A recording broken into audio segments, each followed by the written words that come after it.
என்ன ஆச்சு உனக்கு? நீ இவ்வளவு டவுனா இருந்த நான் பார்த்ததே இல்ல. இன்னும் என்ன ஆகணும்? எடுத்த மொத்த படத்தையும் எங்க அப்பா எரிச்சிட்டான். இனிமே எடுக்கிறதுக்கு கதையும் இல்ல, டைமும் இல்ல, காசும் இல்ல. எல்லாரும் எடுத்து முடிச்சிருப்பாங்க. இனிமே எப்படி எடுத்து எப்படி ஜெயிக்கிறதுன்னு தெரியல. எனக்கு உன்கிட்ட பிடிச்ச விஷயமே எவ்வளோ சீரியஸான விஷயத்தையும் அசால்ட்டா ஹேண்டில் பண்ற அந்த பாசிட்டிவ் ஆட்டிடியூட் தான். இப்போ எதுக்கு ஜெயிக்கிறது பத்தி யோசிக்கிற? எப்படி ஆரம்பிக்கிறதுன்னு யோசி. இங்க பாரு, முதல்ல எறிகிற கல்லை விட ரெண்டாவதா எறிகிற கல்லு தான் தூரமா போய் விழும். ஏன்னா முதல் கல்லுக்கு இலக்கு கிடையாது. ஆனா ரெண்டாவது கல்லுக்கு முதல் கல்லை தாண்டறதுதான் இலக்கு. திரும்ப எடு. முதல்ல எடுத்ததை விட கண்டிப்பா பெஸ்டா தான் வரும்.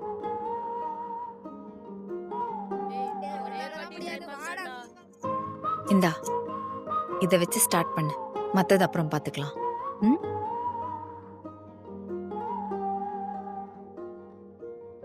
என்னடி வரும்போது தளபதி படம் பார்த்துட்டு வந்தியா? இதான் நீ. இதை போய் பேப்பர்ல எழுது.